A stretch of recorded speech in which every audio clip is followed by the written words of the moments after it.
예, 이제 대선까지 남은 시간은 40여일.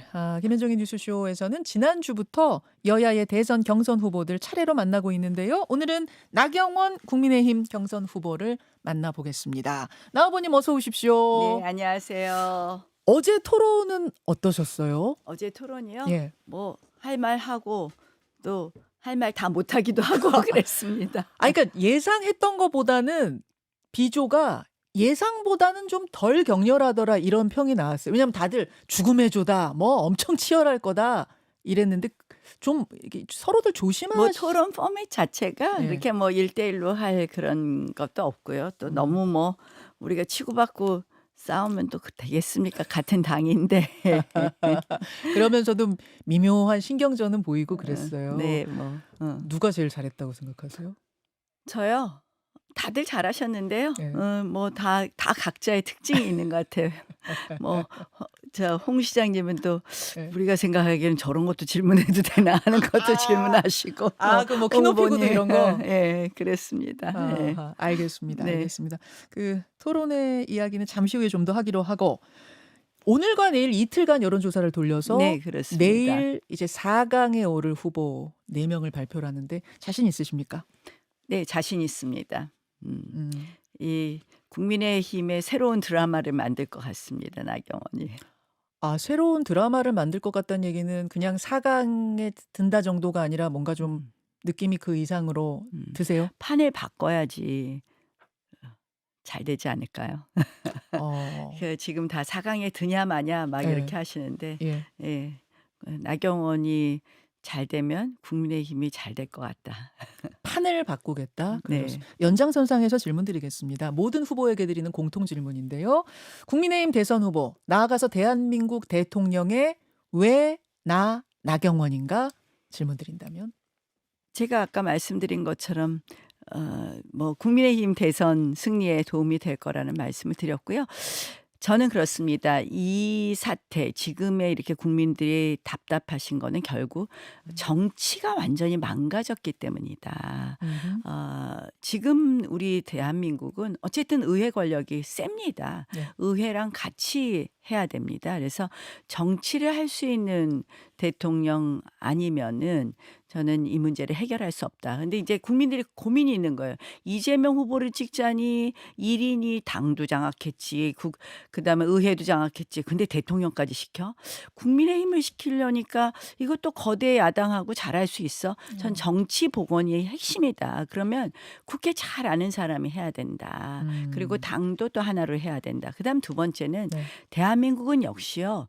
이 지금 현재로는 이 한미 관계를 어떻게 푸느냐부터 시작해서 외교가 안보요 경제입니다. 결국 외교적인 외교력이 있느냐 없느냐인데 제가 보니까 그런 경험이 있는 사람은 나경원이 유일하더라고요. 네, 제가 뭐 지난번 문재인 정부 때도 이 좀 요건이 맞는 종전선언이야 하는 게 맞겠지만 이 사실상 북한 핵의 위험이 그대로 있는데 북핵 폐기를 전제로 하지 않는 무리한 엉터리 같은 종전선언을 추진할 때도 제가 2번이나 막은 것도 있고 그동안 다보스 포럼이나 기후변화 총회나 이렇게 수회 대통령 특사로 참여하면서 이 글로벌 네트워크하고 외교력은 나경원을 따라갈 사람이 없다. 네. 제가 그랬습니다. 누구 여기 백악관에 들어가서 담판해 본 사람 있습니까? 네. 예. 정치 복원 그리고 외교력 외교력. 복원 두 가지 네. 점에서 나경원이다. 네. 그런 말씀. 근데 어제 안철수 후보가 SNS에 글을 올렸어요. 탄핵 정국 당시에 전광훈 목사와 보조를 맞추며 극우의 길을 갔던 나경원, 김문수, 홍준표 세 분 이제는 입장을 분명히 밝히시라. 만약 여전히 전광훈 목사의 생각을 따르고 그와의 관계를 끊지 못하겠다면 전광훈 당으로 가서 경선 치르시라.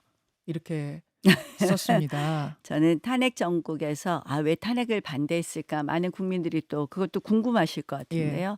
사실은 이 대한민국 대통령이 벌써 2명이나 탄핵이 됐습니다. 미국은 헌정사상 한 번도 대통령 탄핵이 없었습니다. 우리는 결국은 조기 대선을 지금 2번씩이나 치르는데요. 그 탄핵 이후에 탄핵 재판 결과 나올 때까지 얼마나 우리 정말 분열이 심하고 갈등이 심했습니까? 저는 조기 대선은 막아야 되겠다는 생각이었습니다. 실질적으로 예. 이 이런 불행한 역사가 되풀이되는 것 이것은 결국은 대한민국 경쟁력에도 도움이 안 된다는 생각이었고요.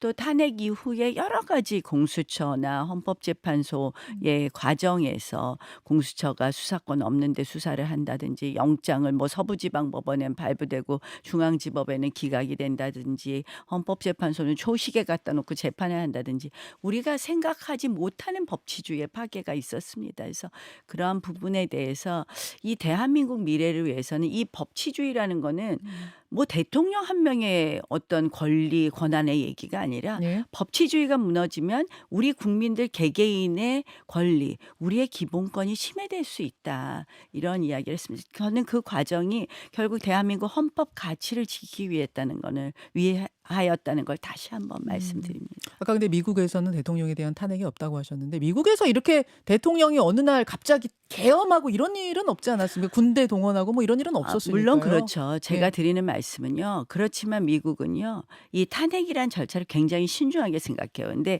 제가 이제 박근혜 대통령 탄핵 즈음이었어요. 미국에 방문했는데 미국 의원이 그러는 거예요. 눈이 동그래져 갖고 예. 니네 대통령을 니네가 탄핵을 한다고? 우리 음. 당내에도 탄핵 찬성이 많다 이런 얘기를 했더니 깜짝 놀라더라고요. 그러니까 어떠한 그런 사건이 있을 때 이걸 어떻게 수습해서 어떻게 우리 대한민국의 발전 방향으로 해결하느냐에 있어서 저는 탄핵보다는 다른 방향이 더 대한민국의 미래로 가는 방향이었다고 생각하고 그 과정에서 오히려 지금 아주 뭐 사소한 법치는 어겨도 돼 이런 얘기를 민주당 모 의원이 하시는 걸 보고 깜짝 놀랐어요. 저는 오히려 대한민국 후퇴를 가져올 수 있다 이런 예. 생각이 들었습니다. 아마 이제 토론 과정에서 혹 본선까지 가게 되면 더 많은 질문을 관련해서 받게 되실 것 같아요. 그래서 한번 입장을 여쭙고 싶은데 그럼 계엄 자체에 대해서는 나경원 의원님 저는 그 방법이 최선의 방법이었다고 생각하지는 반대십니까? 않습니다. 왜냐하면 예. 한번 보십시오. 예. 근데 이제 이런 어떻게 왜 우리 대한민국 정치가 이렇게 됐나 보면 저는 국회를 한번 쉬고 2022년 작년에 들어왔는데요. 야, 민주당이 국회를 이렇게 마음대로 할 수 있느냐. 제가 정말 이 의회에 오래 있던 사람으로서 분노가 저는 나날이 분노더라고요. 이 국정을 마비해도 이렇게 마비할 수 없습니다. 근데 어떤 이 말씀이신지는 뭐 이제 뭐 알겠습니다만 예. 결국 이재명 후보의 재판 때문에 뭐 이재명 후보 관련된 검사를 탄핵하지 않나 방통위원장은 우리 정부 들어서 3명이나 탄핵 또는 탄핵 위협해서 바뀌질 않나 예, 예. 마지막에는 감사원장까지 탄핵하겠다고 하질 않나 그리고요 국회는요 본회의장에서 마지막에 표결하지 상임위의장에서는 원래 표결하는 게 아닌데요. 민주당이 얼마나 많은 일방적 표결을 했는지 아십니까? 이게 표결에 상임위에서 붙였다는 것은 일방적으로 한다는 건데요. 예. 민주당이 우리 19대 20대에는요. 10건 4년 내내 10건 상임위에서 표결. 그다음에는 20대는 7건이었는데 22대 들어서요. 네. 9개월 동안 119건을 표결했습니다. 자, 그러니까 이제 그런 부분들에 대해서 계엄으로 그러니까 맞서는 게 제가 맞느냐 그게 하는 최선의 질문을 방법은 아니라고 계엄이 생각한다. 예. 저는 그렇게 분명히 말씀드렸고요. 근데 이렇게 국회가 운영되고 의회 민주주의가 파탄돼서는 저는 어느 대통령도 또 이런 꼴이 될 수 있다. 그러니까 저는 그런 점에서 우리가 다 이게 모든 어떤 사건에는 한 가지 원인이 아닙니다. 이걸 다 시스템 개선하는데 그거는 바로 대한민국 헌법 가치를 지키는 것부터 시작이다. 알겠습니다. 나 후보님도 그 안철수 후보의 공격에 대해서 답변을 하셨어요. 안철수 후보 적반하장이다. 안 후보는 뻐꾸기다. 그러셨어요. 뻐꾸기다 이게 무슨 의미입니까? 뭐 뻐꾸기가 남의 둥지에 가서 알 낳는 거잖아요. 그러니까 아니 저는 그래요. 정당이라는 것은 어쨌든 가치와 이념 집단입니다. 사교 집단도 아니고요. 예. 정당이 누구의 개인의 무슨 뭐를 위해서 있는 어떤 개인을 위한 조직도 아닌데요. 예. 안철수 후보는 이게 대선 때마다 이 당 저 당 다니시더라고요. 그리고 늘 누구 손을 들어주시고 하는데 그래서 아니 우리 당에 오시기에는 우리 당 가치에 동의를 하시나 그런 생각을 해봤습니다. 그런 의미로 질문하신 네. 거예요. 그러자 안 후보가 또 한 번 글을 올렸어요. 정신 차리십시오, 나 후보님. 행보가 역사에 기록될 겁니다. 이제 이러면서 두 분이 설전이 이어진 건데 사실은 한동훈 후보도 안철수 후보하고 좀 비슷한 이야기를 한 게 있습니다. 뭐냐면 본선에 나가면 이 계엄과 탄핵에 대해 입장을 계속 물을 텐데 거기에 대해서 떳떳하게 말할 수 있는 후보는 나 한동훈이다. 이렇게 말씀하시더라고요. 이 부분은 어떻게 보세요? 한동훈 후보는 보면 이 사실 이제 민주당도 음. 탄핵 소추안에 내란죄를 넣었다가 빼지 않았습니까? 예. 한동훈 후보가 이 내란몰이 탄핵은 제일 먼저 선동을 했습니다. 그래서 한동훈 후보의 그 제가 치기 어린 정의감이라고 얘기를 하는데요. 숲을 못 보는 또 나무만 보는 그런 정의감이다. 제가 얘기합니다. 숲을 못 보고 제가 아까 말씀드린 것처럼 대한민국의 정말 헌정사의 발전을 위해서 어떤 방법이 좋을까에 대한 깊은 고찰은 없지 않았나 이런 생각합니다. 네. 어제 그 나 후보님이 토론회에서 한동훈 후보를 향해서 헌신하는 마음으로 이 이제 경선을 좀 포기하는 게 어떻겠냐 그런 취지로 말씀을 하셨고 한 후보가 그러니까 나는 국민을 위해 이번에 최선 다하겠다. 뭐 이렇게 두 분이 대화하시는 걸 봤어요. 헌신하는 의미로 내려놓으라는 건 어떤 의미로 질문하신 걸까요? 일단은 이 저희가 지금 예. 통합이라는 주제로 많이 얘기하잖아요. 국민들이 너무 갈등하는데 예예. 저는 사실은 진짜 음. 사회 통합을 해야 되는데 음. 그거는 저는 헌법 가치 안에서 좀 더 보수적인 정책, 좀 더 진보적인 정책 그 안에서 다투는 거에 대해서는 저는 뭐 언제든지 환영입니다. 근데 지금 현재 이제 우리가 걱정하는 거는 네. 대한민국의 이 헌법 가치가 흔들리고 있다는 거예요. 예컨대 이 지금 중국인들이 와 갖고 뭐 수천 장의 대한민국의 국가 보안 시설을 촬영하고 가도 지금 그런 거 간첩죄로 처벌도 못 하죠. 중국이 서해 공정해도 우리 얘기 안 하죠. 뭐 그러는데 이런 기본이 흔들리고 있는데 그러면 사회 통합을 가치 체계 안에선 하는 거 좋은데 저는 이재명의 민주당의 일부 세력들은 이런 부분에 대해서 좀 우리 기본에 대해서 좀 다르지 않느냐 이런 걱정이고 그런 부분을 비판하는 건데 일단 사회 통합을 나는 그래서 이 네. 헌법 가치를 분명히 하자는 걸 계속 강조하는 거고 예예. 그런데 사회 통합 이전에 보수 통합을 해야 되는데요. 보수 통합이 먼저다. 예. 그런데 보수 통합을 해야지 우리가 뭐 우리 당의 가치로 국민들을 설득하는데 이 경쟁력 조사라는 게 있습니다. 이재명 후보하고 비교해서 예예. 누굴 뽑느냐에서 한동훈 후보가 저보다 훨씬 경쟁력이 낮더라고요. 그런 조사가 있었단 예. 그래서 말이죠. 보니까 한동훈 후보는 우리 보수 전통 지지층이 많다는 TK 또는 PK에서 이재명 후보한테 다 지고 저는 다 이기더라고요. 그래서 보수 통합을 먼저 해야지 우리가 그걸로 대선을 가지 않냐. 그래서 그러면 이번에 좀 한번 희생하면 그분도 정치적 자산이 생기고 그것이 더 도움이 되겠다고 저는 그런 선배로서 의미로. 충고했습니다. 알겠습니다. 네. 나경원 후보 지금 만나고 있습니다. 지난 목요일이었죠. 김계리 그리고 베이철 변호사가 중심이 돼서 윤어게인 신당 창당 선언을 예고했다가 일단은 보류했습니다.